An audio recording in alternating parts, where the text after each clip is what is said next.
नमस्कार, मैं हूं आपके साथ वैशाली और आप देख रहे हैं पब्लिक ब्रेकिंग न्यूज। देश के बहुचर्चित उन्नाव मामले से जुड़े पूर्व विधायक कुलदीप सिंह सेंगर एक बार फिर चर्चा में है, लेकिन उस बार वजह खुद वो नहीं बल्कि उनकी बेटी ऐश्वर्या सेंगर है। ऐश्वर्या ने केंद्रीय गृह मंत्री अमित शाह को एक भावुक और गंभीर पत्र लिखा, जिसने राजनीतिक और सामाजिक हलकों में नई बहस छेड़ दी। इस पत्र में उन्होंने एक तरफ पीड़िता की सुरक्षा की बात कही तो दूसरी ओर अपने पिता को लेकर भविष्य में किसी भी अनहोनी की स्थिति में दोबारा दोषी ठहराए जाने की आशंका जताई। ऐश्वर्या का कहना है कि उनका परिवार पहले लंबी कानूनी और सामाजिक पीड़ा झेल चुका है और वो चाहते हैं कि हर मामले में निष्पक्ष जांच हो। ये पत्र ऐसे समय आया जब कुलदीप सेंगर पहले से ही सजा काटे और उनका नाम किसी भी नई घटना से जुड़ने पर परिवार में डर और असुरक्षा का माहौल बन जाता है। ऐश्वर्या सेंगर ने अपने पत्र में साफ तौर पर लिखा है कि वो पीड़िता की सुरक्षा को लेकर भी चिंतित है और चाहती हैं कि उसे किसी तरह का नुकसान न पहुंचे। उनका कहना है कि अगर पीड़िता के साथ कोई भी अनहोनी होती है तो बिना पूरी जांच के उनके पिता को ही जिम्मेदार ठहराया जा सकता है।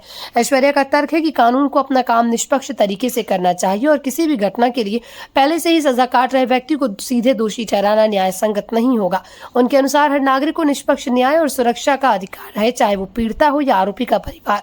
इस पत्र के सामने आने के बाद सबसे बड़ा सवाल यही उठ रहा है कि क्या ये पत्र वास्तव में पीड़िता की सुरक्षा की मांग है या फिर पिता को बचाने की चिंता से जुड़ा हुआ। कुछ लोग इसे एक बेटी की स्वाभाविक चिंता मान रहे हैं और जो अपने पिता को लेकर आशंकित थे। वहीं आलोचकों का कहना है कि इस तरह के पत्रों से पीड़िता के दर्द और संघर्ष पर सवाल खड़े हो सकते हैं। उनका मानना है कि पीड़िता पहले ही बहुत कुछ झेल चुकी है और अब भी उसका नाम पर किसी की भी तरह की राजनीति या भावनात्मक दबाव ठीक नहीं है।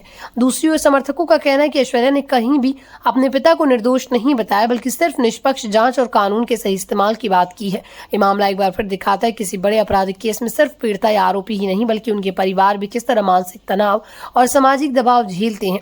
उन्होंने गृह मंत्री से अपील की है कि सुरक्षा व्यवस्था मजबूत की जाए और किसी भी घटना की जांच तथ्यों और सबूतों के आधार पर हो, न कि भावनाओं या पूर्वाग्रह के आधार पर। उनका कहना है कि अगर कानून निष्पक्ष रहेगा तो सच्चाई खुद सामने आ जाएगी और किसी निर्दोष को बेवजह परेशान नहीं होना पड़ेगा।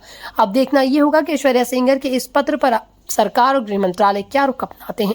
क्या पीड़िता की सुरक्षा को लेकर कोई नया कदम उठाया जाएगा या जांच प्रक्रिया को लेकर कोई स्पष्ट संदेश दिया जाएगा। ये मामला सिर्फ एक पत्र तक सीमित नहीं बल्कि ये न्याय व्यवस्था, समाज और संवेदनशील मामलों से संतुलन की परीक्षा भी है। एक तरफ पीड़िता को पूरा न्याय और सुरक्षा मिलनी चाहिए तो दूसरी तरफ कानून को निष्पक्ष रहकर काम करना चाहिए ताकि किसी भी परिवार को बिना वजह डर और आरोपों का सामना न करना पड़े। कुल मिलाकर ये पत्र कई सवाल छोड़ जाता है जिनके जवाब आने वाले समय में नीति और कार्रवाई के रूप में सामने आ सकता है। ऑल इंडिया रिपोर्टर व ब्यूरो चीफ बनने का सुनहरा मौका। जुड़ने पर मिलेगा media ID card, authority letter और परफॉर्मेंस सर्टिफिकेट।